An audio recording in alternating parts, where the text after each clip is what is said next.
Come on. Acid and base notes.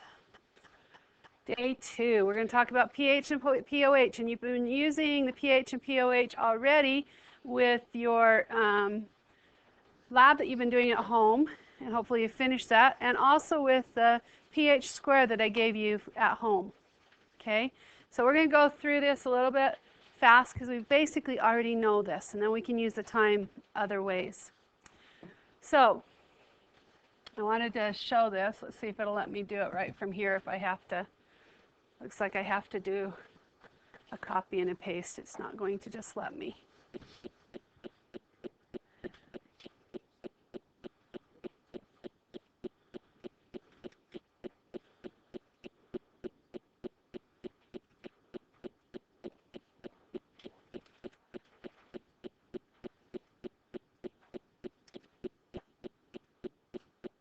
Oh, come on.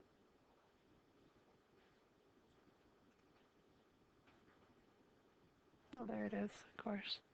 Because you know I'm all about that bass, no acid. I'm all about that bass, no acid. I'm all about that bass, no acid. I'm all about that bass, bass. Yeah, it's pretty clear, I ain't no science fool. So you got litmus, well I can turn it blue. Make it go boom boom all over the place. When all the H plus meet all the OHs. Pink phenolphthalein, I think that's straight dope. Mix in a lipid here and it'll make it soap. You want it neutral, pH is low. Better set up a titration with a strong hydroxyl drop. Yeah, my lab tech, she told me don't worry about your eyes. If an acid gets in, then we just have to neutralize. You'll know I love me, my stomach, and all the things it dissolves. But my powder keeps it from eating my intestine walls. Because you know I'm all about that bass, no acid. I'm all about that bass, no acid. I'm all about that bass, no acid. I'm all about that bass, I'm gonna do the math to figure out the ratios to react. Stoichiometry, yeah, that's where it's at. And it'll tell you to prepare at least 1 moment for your strong hydroxyl drop. Yeah, my lab tech, she told me don't worry about your eyes. Cause if acid gets in, we can fix it with alkali. That we know I love me, my stomach, and all the things it dissolves. But my powder keeps it from eating my intestine walls. Because you know I'm all about that bass, no acid. I'm all about that bass, no acid. I'm all about that bass, no acid. I'm all about that bass, Because you know I'm all about that bass, no acid. I'm all about that bass, no acid. I'm all about that bass, no acid. I'm all about that bass,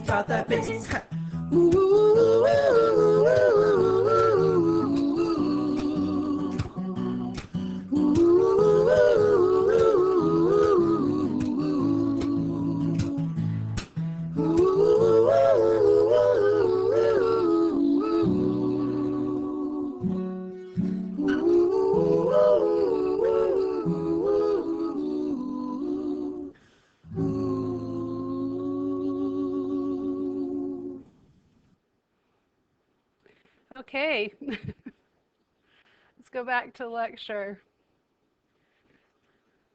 So when we talk about pH and pOH, we are talking about a factor of 10, and hopefully that POGL we did with the pH helped you to understand that.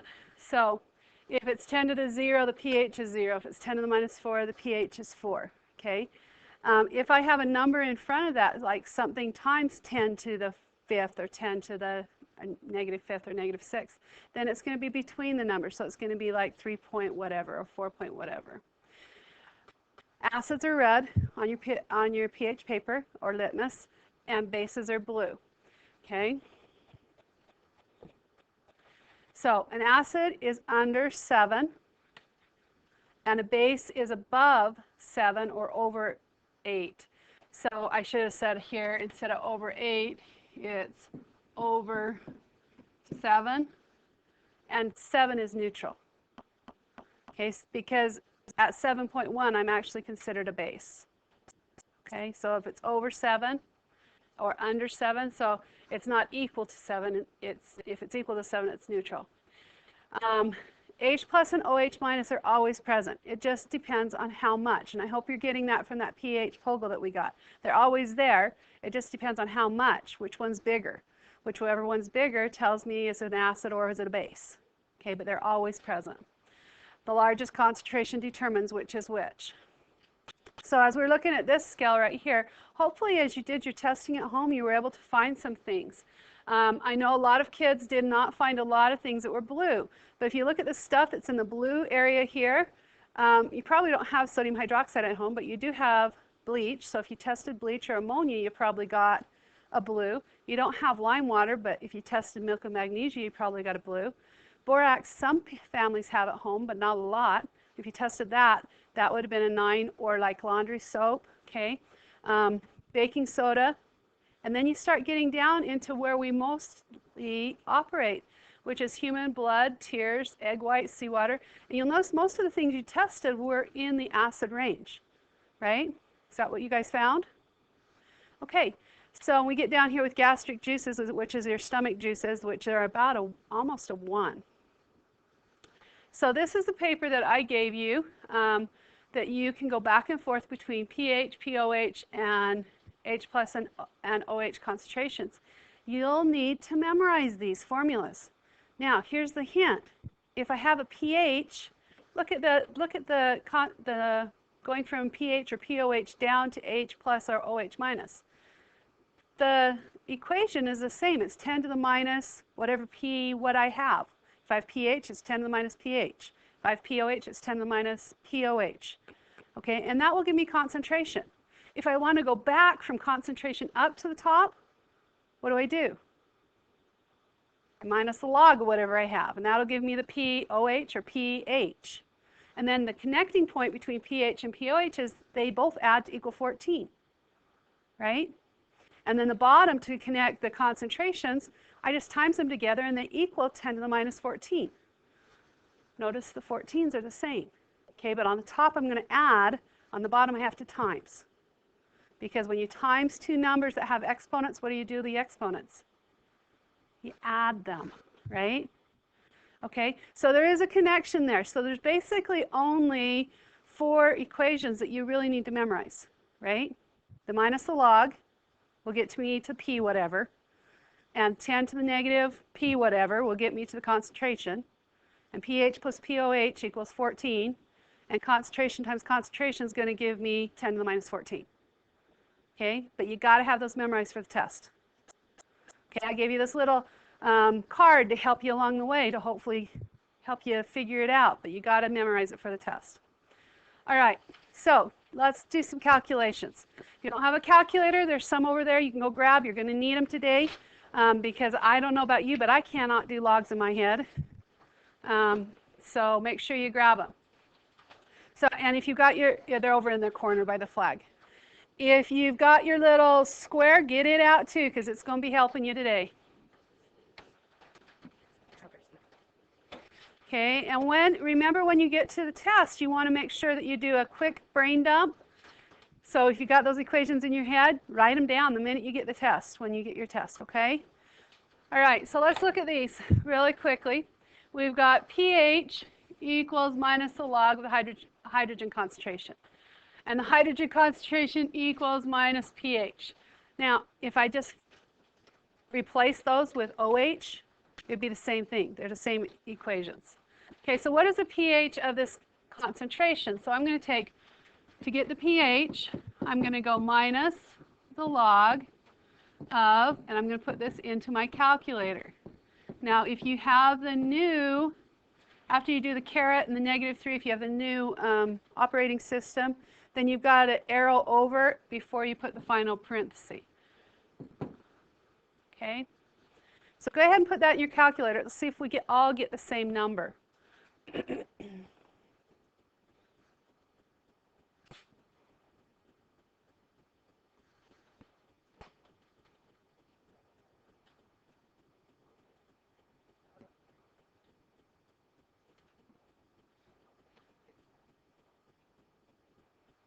Okay, when you've got it, just put a thumbs up in front of you so I know when you're done so I don't rush you. Okay. Okay.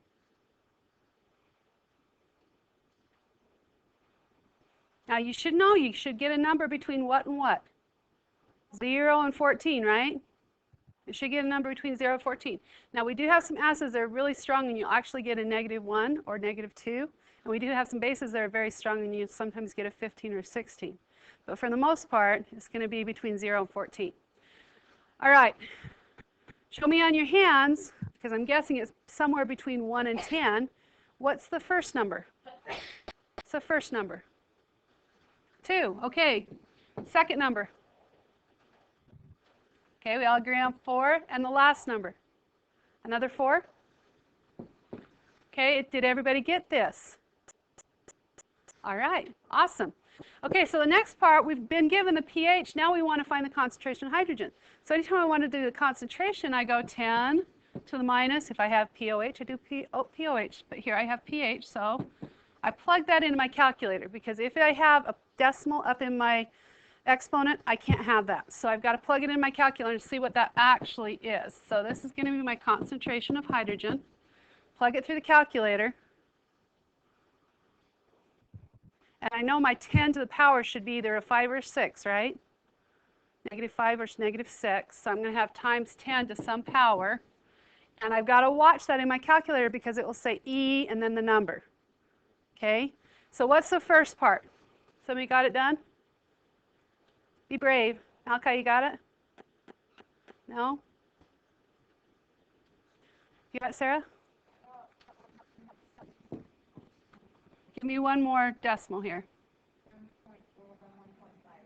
1.58. And times 10 to the -6. Okay, anybody disagree? We got it? Okay, so looking here, I know I need to have my final number. It's going to be either -5 or -6, right? So if I end up with something screwy, I know I've got a problem, right? Yes?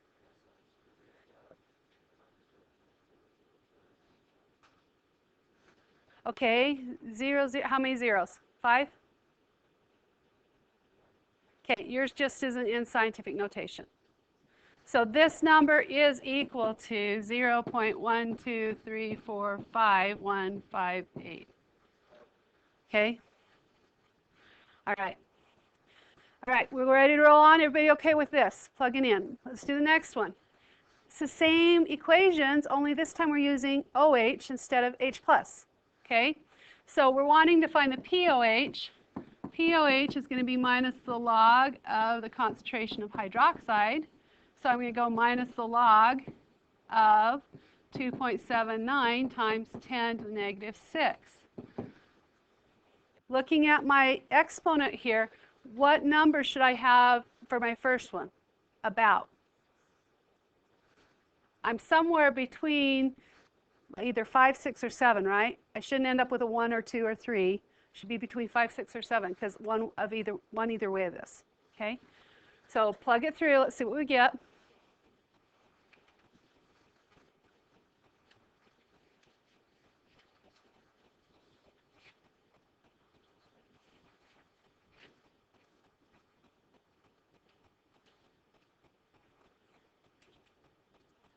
Did you get this time, Malachi? What'd you get? 5.55. Okay, agree, disagree, thumbs up, thumbs down? Got it? Awesome, good job. All right, so now we're going to go find the concentration of hydroxide. It's the same for the concentration of hydrogen. All we have to do is go 10 to the minus POH. So 10 to the minus 1.25. What do we get? And what am I thinking I'm going to get? I'm going to have something times 10 to either a 1 or 2, right? -1 or 2 should be, because I want a whole number there. I know it's going to be negative. That much I know because it's got to be small.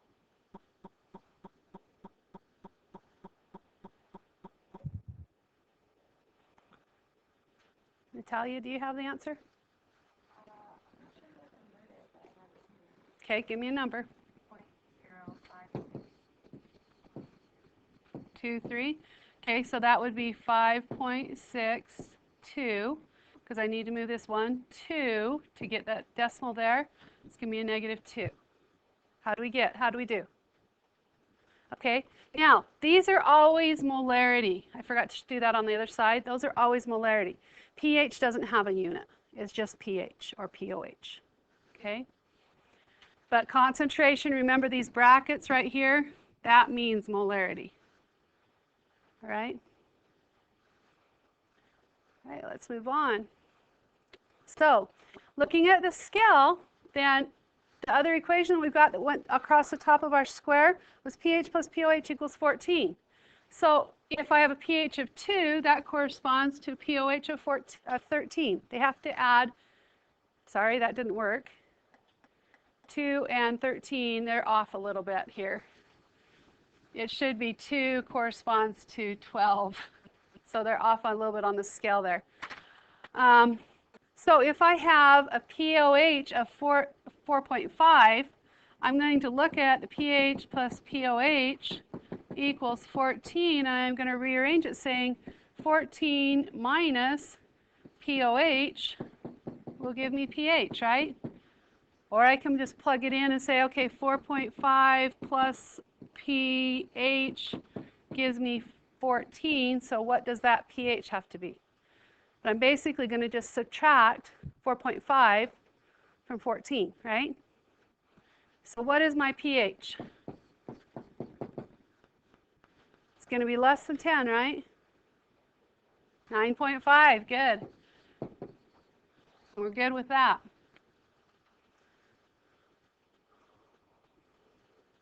Moving on. So let's go nuts. So what if you're given one thing, you have to find more? What if they don't go together? pH and I've got an OH concentration. Well, that means I'm going to have to do more than one thing. So the first thing I want to do, I like to go up and over, just because it's a lot easier on your little square. So I like to get it into pH rather than trying to go down, across, and up. Okay, so I just got to go, okay, so I need to find POH, which is minus the log of 6.8 times 10 to the minus 9, and I get an answer. The answer should be between 8 and 9, or 8 and 10. So I look either way of the exponent.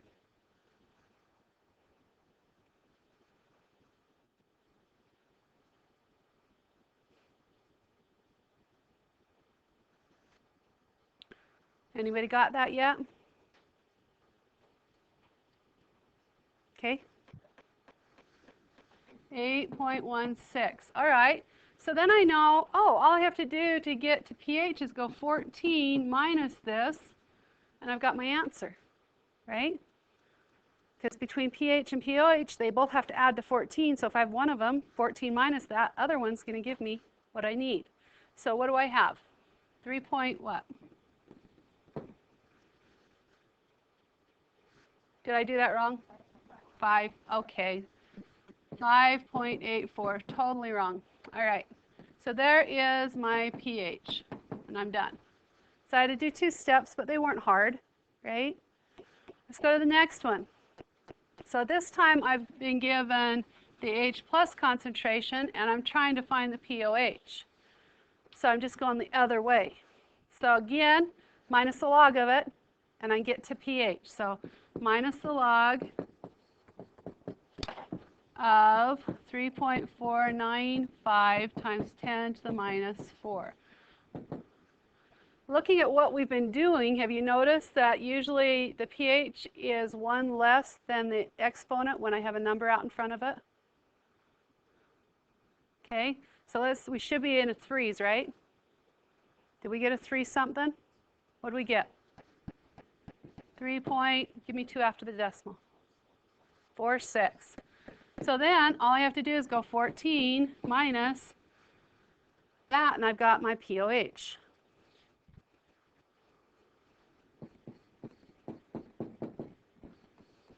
Which is 10.1. by 4. Okay, and that would be basic. Actually, nope, that would be acidic because my pH is low. All right, going forward. Whoops, I got another little one here I need to show you real fast. Thought they were going to connect, and evidently they didn't, so.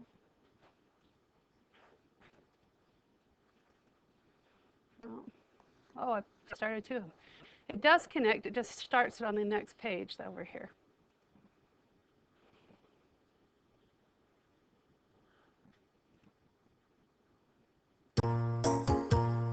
This one is to annoy you. Bronsted and Lowry had a theory which they came up with independently. In chemistry, the difference between an acid and a base is a base accepts a proton which an acid donates. When litmus turns from red to blue, it indicates a change in solution from an acid to a base. In chemistry, the difference between an acid and a base is a base accepts a proton which an acid donates. The pH scale lets you see the level of acidity. Above pH 7 is where bases go. pH 7's neutral with acids below. In chemistry, the difference between an acid and a base is a base accepts a proton which an acid donates. The pH scale lets you see the level of acidity. The difference between an acid and a base is a base accepts a proton which an acid donates. The difference between an acid and a base is a base accepts a proton which an acid donates. Okay, I know that was a little annoying, but I really like the graphics there because you can see the Lewis dot diagram, and it shows you exactly where the proton was going with that. Okay, so it's the end of day 2 notes. We're going to do assignment and do the acid-base POGL. I would like you to work in groups of 4, and it looks like this 4, those 4, that 4, okay, today. We only have 12 of us here, so we're going to work really quickly, hopefully. So work on your POGL, then work on assignment 2, and then you've also got your review assignment. Don't forget that, okay? That's due the day of the test. Any questions? Don't forget to turn in your lab, all right? Wonderful. Move so you can work together.